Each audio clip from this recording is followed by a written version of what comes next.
I'm Jocelynn Pryor. I'm the Vice President of Marketing for Amped Distribution. So thank you all for being here. I am so excited about this panel. This is a panel of all retail, different various shapes and sizes of retail, but retail nonetheless. And so these are the people, this is where the rubber meets the road, as my colleague Felicia likes to say, the last 50 feet. So I want to, yeah, is that what you say? So I just want to talk really quickly about the overall physical landscape right now in terms of physical product. As of week 18 of 2023, Luminate reports that physical sales were up 17%. Vinyl has the lion's share of that. It was actually up 27% year over year. And then CDs and cassettes, 5 and 15 respectively. And so physical is here. There's margin in that. It's great. And a lot of your artists are looking for physical, especially now that they're back on the road and things like that. So I want to make sure that we hear from these folks what's working and what's not working. But before we do that, I'm just going to have them go down the line really quickly and introduce themselves one by one. Hi, I'm Peter Hahn, owner of Turntable Lab. We've been in business since 1999. We specialize in gear, hi-fi, and vinyl records, and we're located in Brooklyn, New York. Hi, I'm Ben Steidel. I'm one of the owners of Brooklyn Record Exchange. We have 2 locations, one in Bushwick, one in Greenpoint. We've been around in one form or another since 2011, and we're a store that sort of splits the difference between new and used product. My name's Haile, Legacy. We opened up in 2021, so we're recently new. We're over in Dumbo, 247 Water Street. Welcome. Hi, my name's Stephen. I'm co-owner of Rough Trade. Rough Trade's been around since 1976. We operate in the UK and in the US. We've been in the US since 2013. Jeffrey Smith, I'm the Director of Marketing at Discogs. We've been around since 2000. And we're the world's largest buyer-seller platform for physical music. Wonderful. So we have all the answers here, y'all. We're going to try to get through some of our stuff that we want to talk about, and then hopefully we'll have some time at the end to open it up for questions. But if you have something that's desperately pressing, feel free to raise your hand, and there is a microphone that will be circulating. Our goal for this panel is to just have you walk away with some tidbits, some factoids, some really good information, best practices, something that you can take away and apply to your decision-making process, whether you're a manufacturer or you're a data analyst or you're a label and you're making decisions or you're an artist management. We want you to come away with some sort of information that's going to be super helpful for you in your decision-making process. So with that, let's just start right in on product. I want to talk about what's working, what's not working with color variants. Let's go with. I could start with that. That's easy. Color variants. I think we might look back on this era, last 3 or 4 years, and it's going to be a funny period. You're going to open up your record collection, and you're going to pull out these crazy-looking records and be like, "What the hell happened?" So I kind of see our trend is we're moving back to not the crazy variants, more solid colors, and I would like the market to respect the ratios still. Black should be the primary, and then you should have smaller pressings. I don't really like these huge pressings that you'll see in Walmart, for example. I think that will ruin the market. And the last thing is the pricing. It's probably going to be a big topic on here, but I'd like to see pricing somewhere around 30 or below for a double LP. Anybody else? Stephen, I know you had some thoughts on color variants about across the pond as well. Yeah, I just think that there needs to be sufficient distinction between the colors, because sometimes I think it can confuse. And I think if a label is calling it one color in one territory, it shouldn't call it a different color in another territory. And I think that happens. And so the fans, they're smart enough. This is the same record that's been on sale in Canada or whatever. This isn't just been given a different name for the US market. And so I think that's not good. So while we all sit in our offices and think, this is such a cool idea, we should totally do this. Like, it's going to be red beetle red in London or the UK, and then in the US, we're going to call it cherry apple red. But it's really legit the same red. We should be putting a different barcode on that and making sure, because at the end of the day, these guys are the ones who are fielding the questions from customers going, this literally looks like the other one I just bought off of Rough Trade, and I just bought this US version. And it's literally the same thing, even though it's called something different. So then it screws up the metadata. Then you get to people like Discogs, and it sends fans into a frenzy, right? Yeah, I'm of two minds when it comes to variants like this. Like, yes, the colors need to be the same name, because when a contributor is putting this information into Discogs, the cherry red or the candy apple red, there's a lot of confusion. But at the same time, we're seeing the younger generation of fans looking at vinyl as collectibles, and it's showing their fandom and their connection to the artist, and they'll buy every color, no matter what color, or black. It's the people listening to the music, playing the music, that we all know that the color variants don't matter when it comes to playing them. But to those types of fans, it matters a lot, and they're going to go out and buy every version of that thing. There's a band called Ghosts. I remember that record Prequel was a few years old. They had 8 color variants of 8 tracks, and several color variants of the vinyl, and there were fans that would make Instagram stories that they had all the 8 colors of the 8 tracks. So there's a little bit of fan service there, but I'm sure it drives you guys all insane having all of that and what to stock and all that stuff. It does, because it's like when Taylor Swift Midnight came out, we got all but one color, and we had about 10 people that wanted every color. So then it was like, we didn't order them we had them online, but we didn't have it in store. Yeah. So it's like, that's when it's complicated, because it's like, again, it plays the same. But for collectors, it does matter. And you brought up a great point with saying to the younger generation, like, younger generation has a totally different mind when it comes to collectors. And I can speak on it because I'm 30 years old, so I know it's like, I buy stuff for no reason, And, so, and that's how it is, and it's just because of my affinity for whatever artist that is, whatever the medium of art it is, I would just haul it in a buy just because I want to support that artist. So on a businessman side, it's hard, but I understand it for the collectors, more that are young, the older generation, that come to my shop, they don't really care too much for certain colors of the record. They just care about the pressing, the time of pressings and things of that nature more. Yeah. And to Peter's point with the pricing, I don't think the younger generation understands how much records used to cost when, I came in right at the tail end of vinyl. So I started out with cassettes. I'm 52. And I don't think that someone that's 20, 30 years old today understands what records used to cost. And then now they're $40, $45. I spent $44 on a Viva Ray record a few weeks ago, and I didn't think twice about it. So pricing is tough. Oh yeah, the man to my left, I cleared the suitcase out to when I was at Rough Trade. I spent a lot of money, a couple years back. So it's like, records are expensive, man. They are, they are.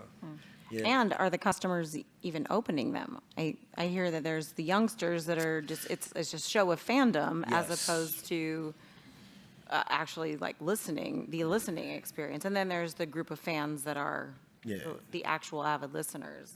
Right. So For sure. Yeah. you find that too. Yeah, they're buying multiple copies for sure. Yeah. We have to limit that. I guess I have a slightly different perspective because I feel like our customer base isn't that person.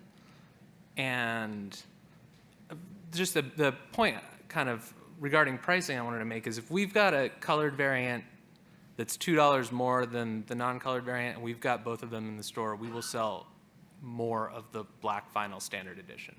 If it's $2 difference, we will sell a lot more of those.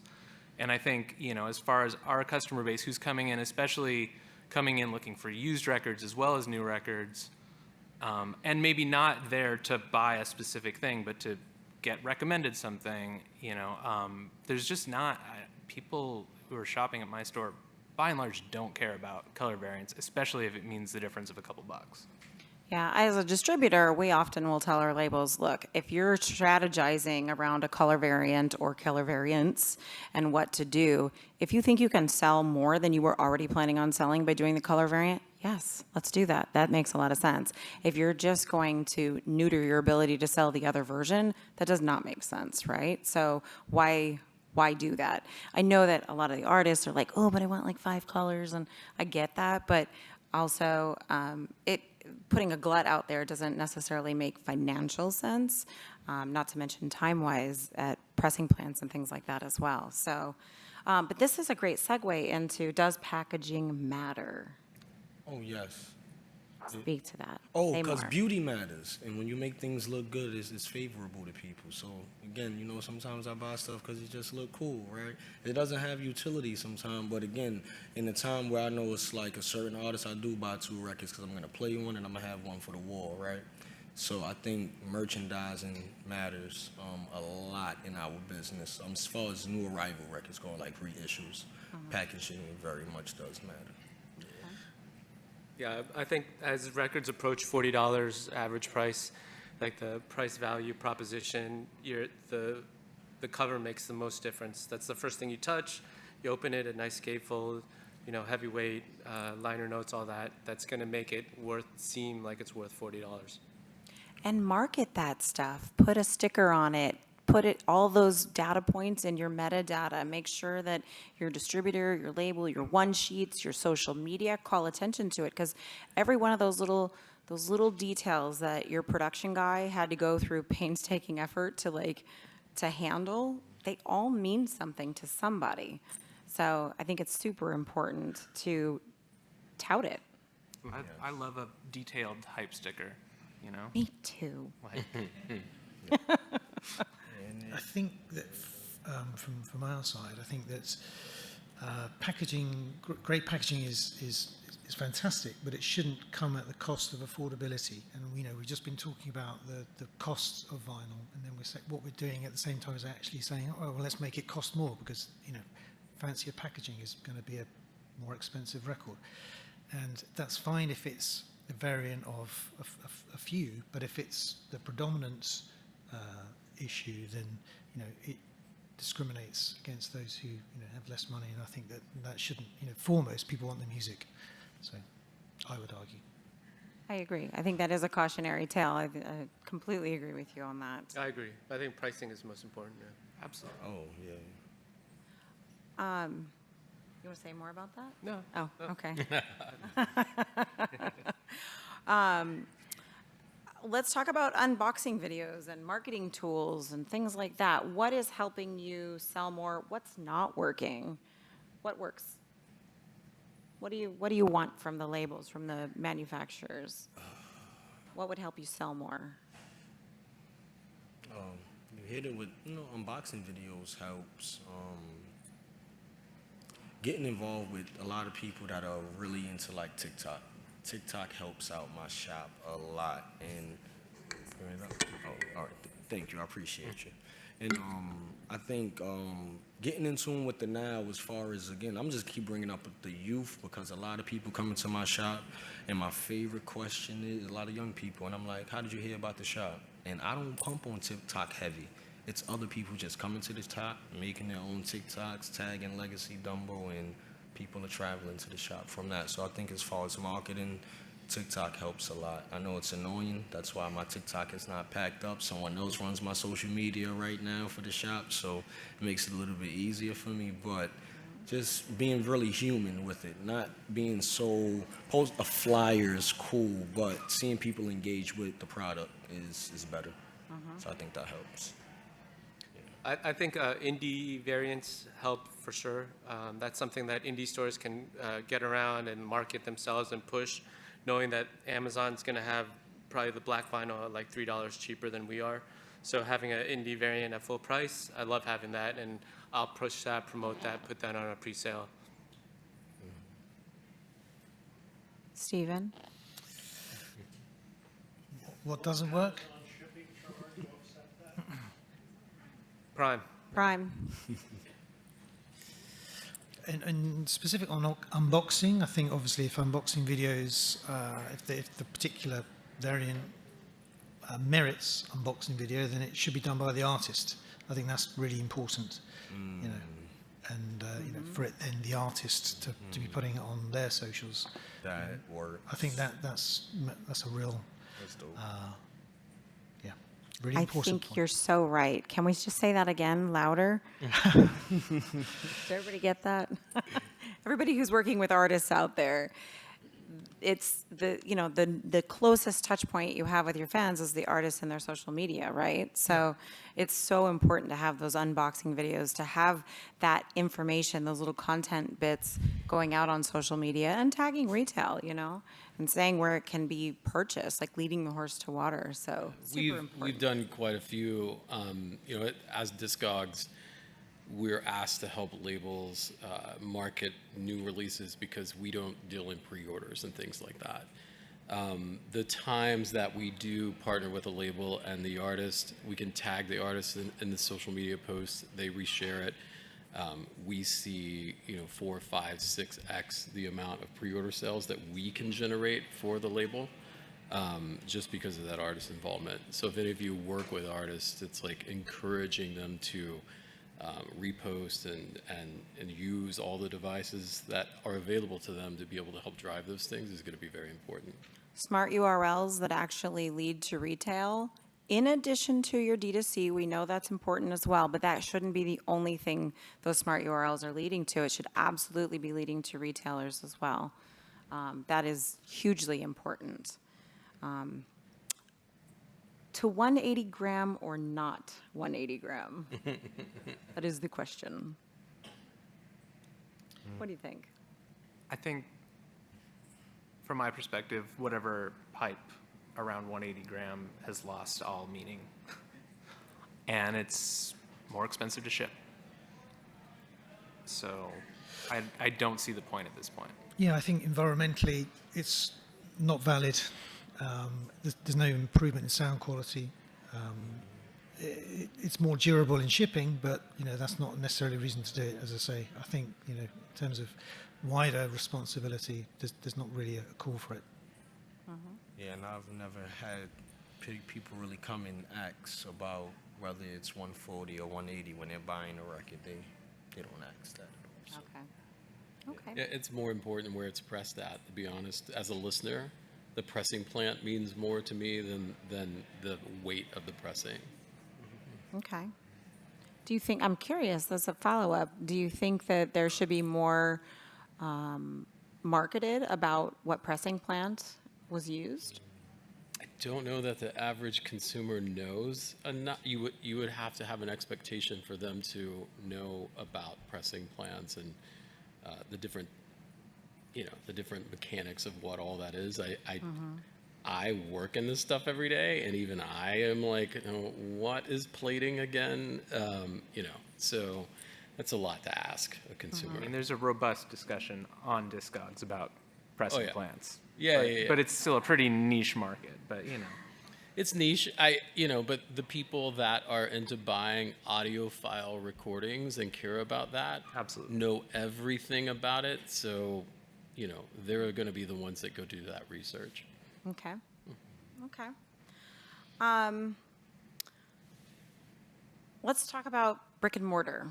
Let's talk about the listening parties. That's a thing that's come back, and I know you're doing stuff. Yeah, You want to speak to that a little bit? What's happening? Yeah, What's I going love on out them. there? I love them because it's seeing people just engage with music in a way that made me fall in love with music. So that's the best part about them. Even when the artists are not attending the listening parties, people still come and engage with the music. Will you explain to them what a listening party sort of consists of nowadays? So it's pretty much, for us at Legacy, we like to curate it a little bit. We have certain drinks, finger food, things of that nature. It's cool we're able to drop the lights down a little bit depending on the artist or whatever music is being played. So we just create a dope environment for people to come and enjoy the music. It's usually centered around whatever recent album is being released. That's how they market it. And we just have time shifts where people come in and listen to the album and give everybody a chance to digest the album. Sometimes people linger around, hang around after, Yeah. and they usually do buy the music. Yeah. Yeah, they buy the music, you know. Yeah. so. Are you doing the listening parties pre-release mostly, like an advanced listening, or are you doing it post? We Day of? usually like day of or day before has been the most recent ones we had was Janelle Monáe. We did it, I think it was the day before her album release, and it was magnificent. It was beautiful. That's awesome. Yeah, I was talking to Newbury Comics a couple weeks back, and they were saying, there's a lot of kids that are not old enough to go to clubs and stuff, and so this is a place where they can like find their fans, find their people, find their tribe, and really get in there and sit down on. They'll just like literally sit down on the floor and just like absorb the music and talk to each other, and they walk away fast friends with a whole new group of people that are kind of like-minded, and so it's kind of a cool thing. And I love that it's back because back when I was in retail, before I was in distribution, I loved doing listening parties, and we would do it all up too. We would food, all the things. We did all of it. Games, prizes. Yes. And it's back, and it's great. So I think that's awesome. Let's talk about metadata a little bit. I'm going to throw right over to you. I'm looking at you. With metadata, what's your question around it? What do you think? Best practices. What works and what's not working? I don't know that I can answer that because our content is all user generated, right? So it's the person that's taking the record, taking the time to input, the track list, the producers, any of the credits, the matrix and the run out groove, like all of that. So that's the stuff that we're gathering.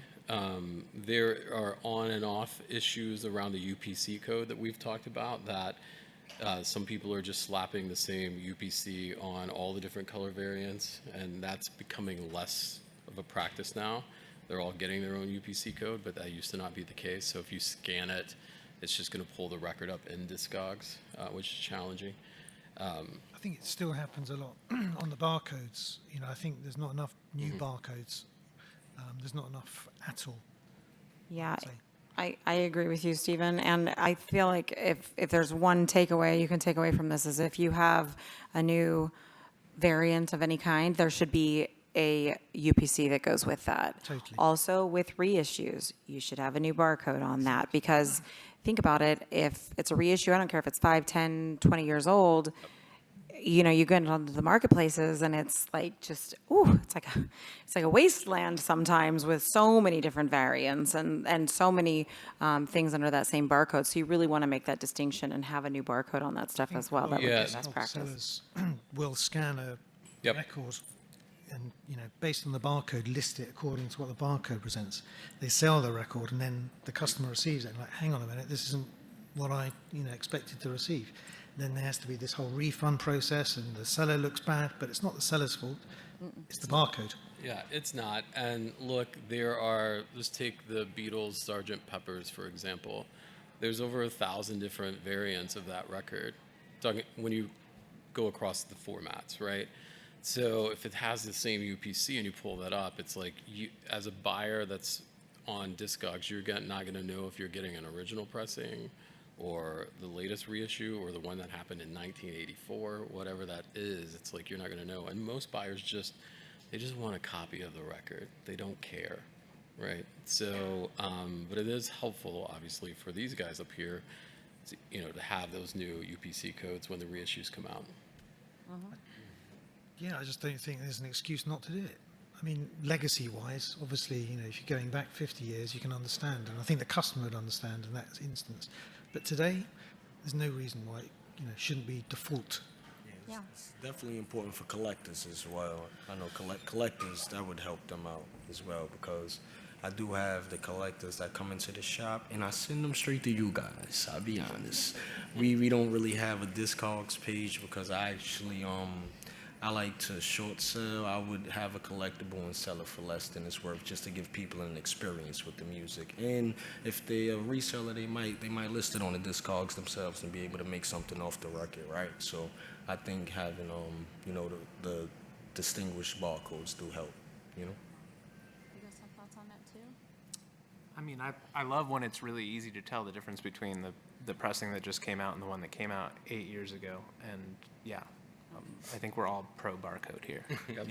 And you do a lot with collectors Yeah, too, and so as somebody who works in secondhand, yeah, you get, and there are certain labels that I won't name names that are notoriously hard to differentiate between their pressing variants because, you're getting the flashlight out and checking the matrix.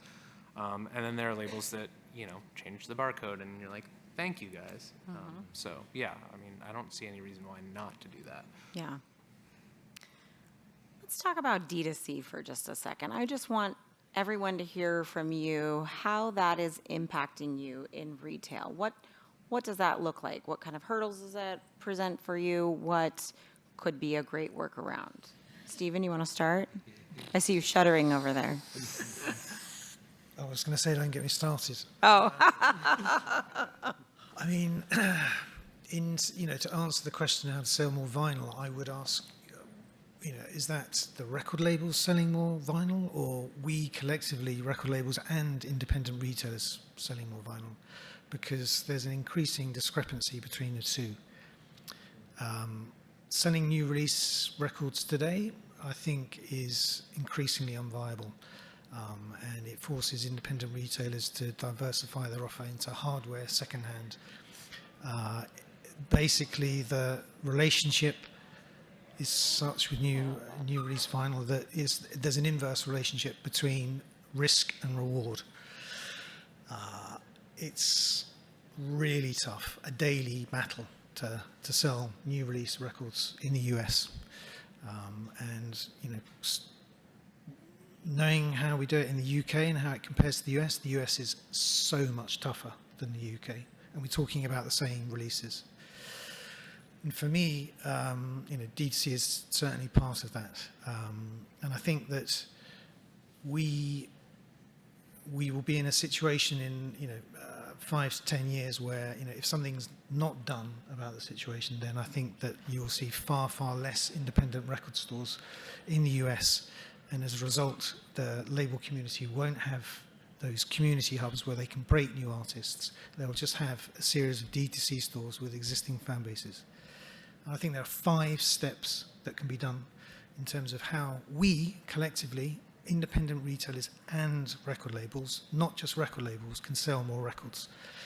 The first thing, I think that they're broadly 2 groups in terms of equal opportunity and how you combat the prejudice against independent retail.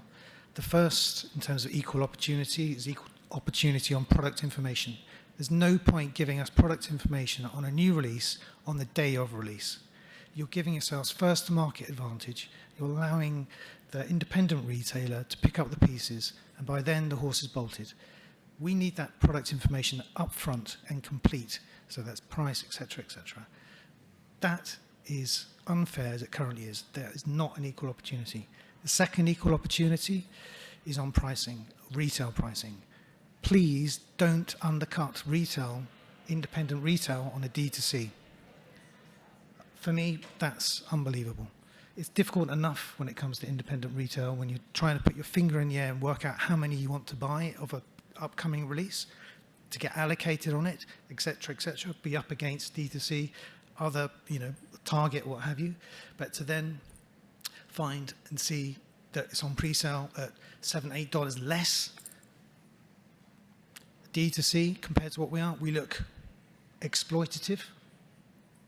We're being, criticised of trying to make too much money off that, and that is completely not the case. Third thing in terms of equal opportunity is on the offer. So please don't reserve your best variants for D2C. There needs to be equal attraction on the offer with independent retail version as opposed to D2C. That, again, is completely unfair. Fourth, in terms of what we can do against the discrimination against independent retailer, is to allow returns.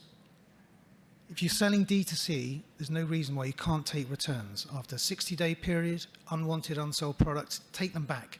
We are having to take all the risk, and it's a disgrace.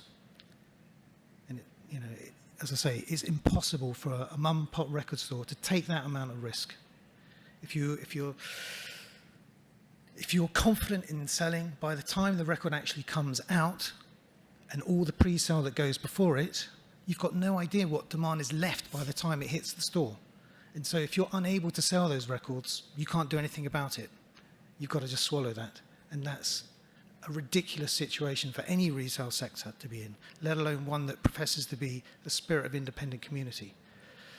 Lastly, I would say that I would ask all record labels to join Rough Trade in asking Luminate to allow in-out stores to happen in the US as they do in the UK. Now, when I say out stores, I mean a record shop can host artist performance for album ticket entry, not in the store, but in a nearby local venue, because they don't have the safe space to do a performance inside their own store, or the demand is such that it needs a bigger space. We do it all the time in the UK. Why can't we do it here? The reason that we've been told that we can't do it here is because of data integrity, and there's no, they want to prevent any abuse of the chart reporting system. The fact that the OCC do it so well in the UK shows that it's so very easy to do it here in the US. There is no excuse for us not to do it here. It would be a complete lifeline for the independent sector if we allowed this. It's in no one's interest for it to continue. It is. Nobody's benefiting from the current situation. Neither the artist, nor the record label, nor the fan, and the retailer. And I think that that has got to change with, as soon as possible. So they're my five like wishes. your 5. And this concludes Stephen's How? TED Talk. I agree with everything Steven said, and up until his last point, I feel like labels have to be more in tune with getting in touch and being more active and actually not looking at it as a risk, but being more human and understanding that it's a fan's demand. I have people that come into the shop, and every time we're having a listening party and the artist is not there, they're like, damn, where's the artist? So I think, having it where Steven said, where they're able to have the outsource events, because it does help us. And like you said, just kill the competitive edge given to the bigger retailers. Yeah. Jocelynn, can I ask how many labels and record stores that we have in the room today? Huh. Label reps, Labels? record store reps. I won't just do it all together. Great. Labels in selling D2C. I know you're making more money that way, but you're taking away the opportunity for people to find their people. That's where they go, is to the record stores. Those fans of those artists that go into the record stores are going to meet each other, they're going to connect, and they're going to be tied to that music, like the physical form. And that's going to be the thing that keeps the format alive. Like buying it for $3 less on your website and having it just show up in a cardboard box, that's not connection. Like they're going to see so many different people in the store, like people not like them, people like them, and they're going to come together, and it's going to be a safe space, and they're going to love that space. And that's more important than the $3 that you're making. Yeah, I would actually argue that they aren't going to make more money. They're going to make more margin, perhaps, but not more money in the long run, or possibly even in the short run. Yeah. Because you really do have a lot of highly curated, each one of you curate a group of customers that are very loyal to you in many ways, may have gift cards, things like that. And so giving customers options of where to get things, I think, is a really important thing. I mean, I think I just read a release on the streaming side that Spotify decided to take their audiobooks, or podcasts rather, and then go wide with them as opposed to just have them only on their platform, because there's a reason for that. There's curated communities all over the world that these retailers have spent years curating and can speak to those customer bases. So I think that's super important to remember. So I think a best practice or a takeaway on terms of D2C is, of course, You'll have D2C. Of course, you have customers that want to come to you. You'll have customers that, like super fans, that want to come and buy one from all the different variants that you have across all the different retail landscapes. But to give them those options and make sure that when you're leading the horse to water and your smart URLs and things like that, that you've got all the different options there, it's super important. And specifically with indies, just since we're talking about indies a lot here, Record Store Day has a really cool option on their website. It's a geo-targeted thing, so you can go right to the artist product page and then type in your zip code and boom, find an indie store near you. And so if you always have the Record Store Day option in your smart URLs, I think that's a really good idea. And then choose the retailer that's near and dear to the artist's heart and put a link to them in there as well. So customers understand that. They'll see, okay, here's the D2C page, I can go to Discogs, I can go to Turntable, they can see that and then make their choice on where they want to actually purchase, or possibly purchase from more than one. Because often the purchases of vinyl sometimes are a show of fandom and not just for the utilitarian, part of just playing them. So there's different types of fans out there too. I feel when the labels drop something they don't tell the stores, I feel like I'll get a ton of emails into our customer service, and they'll be like, "Oh, do you have this record?" And I'll be like, "I didn't even know this was coming out." And I kind of feel like we're doing a disservice to our customers because they're coming back to us to keep track of what's going on in the music world, and they trust us, and we break that trust if we don't give them the information. And in addition, I buy a lot of D2C stock that doesn't sell, that stops selling from the labels, and often that is my bestseller afterwards. So I know for a fact that we're hitting different people than a D2C site would. It's a different customer base, same fans, but different customer base. Absolutely. Do you want to say anything about that? Yeah, I mean, all of those points that our friend made, I'm in agreement. I guess the perspective that I can bring to this also is that my store is not a store that people come to for a new release on street date. We are frankly making our money selling secondhand, and ordering new product from labels or distributors is something we do when we have some extra money, when we are passionate about a new release, when we're, want to carry some catalog that we can never keep around used. It's really a choice. We don't, we might go a month without ordering anything new, and then it's like, oh, well, this record's coming out, let's do an order with these guys. It's really a conscious choice, but it's, all of the points brought up here, it's pushed me further and further away from doing it. I'm honestly less inclined to do it, and some of that, is the consequence of rising prices and the assumed risk. If I'm only ordering, frankly, smaller quantities, if I overorder by one, I'm not turning a profit. So the stuff, about returns, obviously, I'm, not super hopeful on that, but that would be a huge difference if I wasn't assuming all that risk. Do it in the UK. Yeah. Do it here. So there you go. But yeah, they could just be that. I mean, there are other things that I find frustrating. A lot of the sort of, we talk about the variants and the limited quantities, and when stuff is selling out on pre-order and stuff, that's hard for me as somebody who maybe isn't making regular orders from every distributor at the same time every month. I like to just be able to say, I would like to order these records, and if I miss street date by a week, still be able to get it. So I don't know what the solution there is, but I feel like that's a slightly different perspective than some of these guys who do, it's a really hard thing to stay on top of new releases, and I really agree with that, and it's just kind of, frankly, I think about it, and it has pushed me away from ordering as much as maybe I used to. We have a few minutes left. I want to see if there's anybody that has any questions for our illustrious panel. Do we have the microphone here? In regards to D2C pricing, the way that we try and price stuff out, it appears on the surface to be $3 cheaper. Because when we add in shipping, it ends up being like $1 more than the suggested list price. But all our pricing is excluding P&P, postage and packaging. So if we're given a retail price of $45, we have to add post and packaging on top of that. So I'm comparing like for like. I'm not comparing it with your post and packaging included.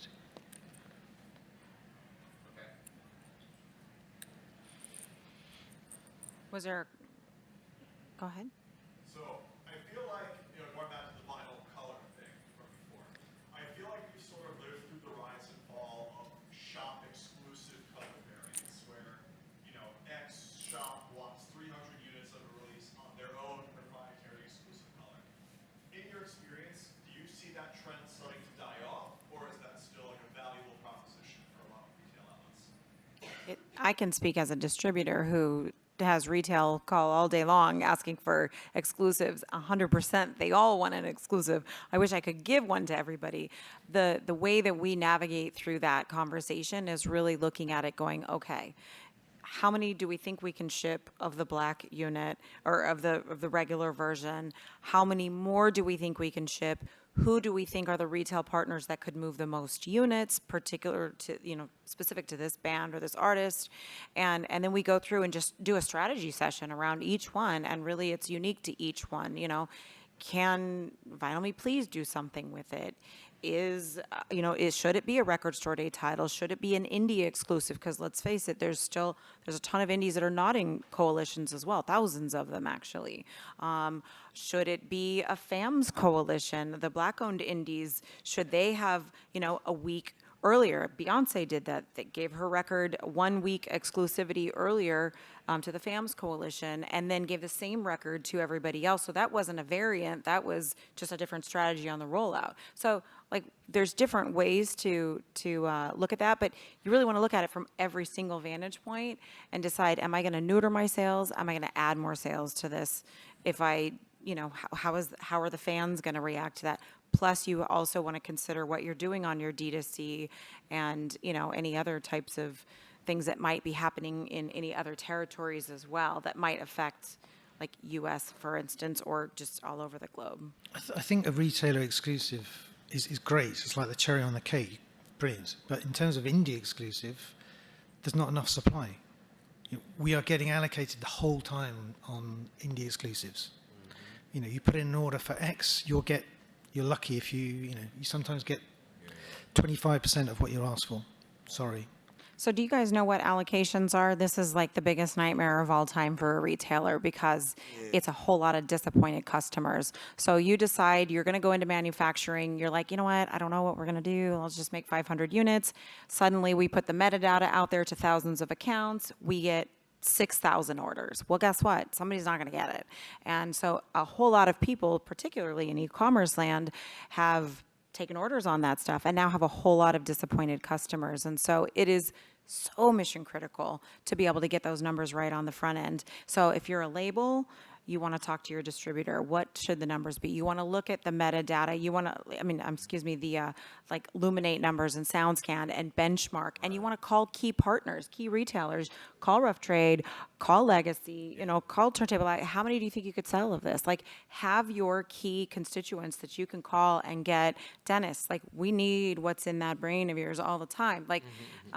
So that's such an important thing to do so that we can not go into allocations, so that it's not a huge hurdle for retail to just assume all of that customer service issue. You want to speak to that? Yeah, because this was the first year where it was we took a record store day hit where we only got maybe 17 copies of Taylor Swift, but 200 people coming to ask for it, right? And I'm cool if I can't get it to 100 of 200, but it's and I know they may have thought, because, we're black owned and we're in the FAMS coalition, people come to the shop for Taylor Swift, they at my shop. So it's just to know that point of when we're reporting our numbers to SoundScan, it's real.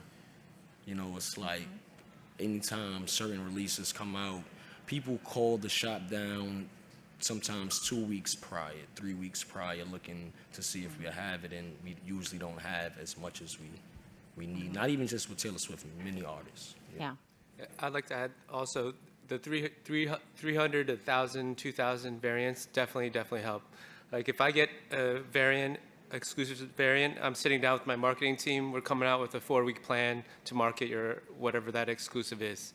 If it's not an exclusive, we might spend 10 minutes on it. come up with a quick social post, that's it. But if we know we have an exclusive and we have to sell all these copies, we're going to put the effort in. And one of the main conversations that happens is the retailer says, "Hey, we want an exclusive," and the label says, "Okay, well, how many do you want?" That's the next question, and then the retailer says, "Is the artist going to support it or not?" Yeah. So that's the dance right there. I think it's important to say also that when these allocations aren't fulfilled and the stores don't get them, the trust is eroded with the shop, not the artist, right? So if they show up to a shop and they can't get something, you don't take a hit. The shop owner does, and that's incredibly unfair. On that note, on that bright and cheery note, no, I really thank you guys for your time. You guys, please find these guys out in the hallways. They're a wealth of information. Collectively, we've got probably a couple 100 years of experience here.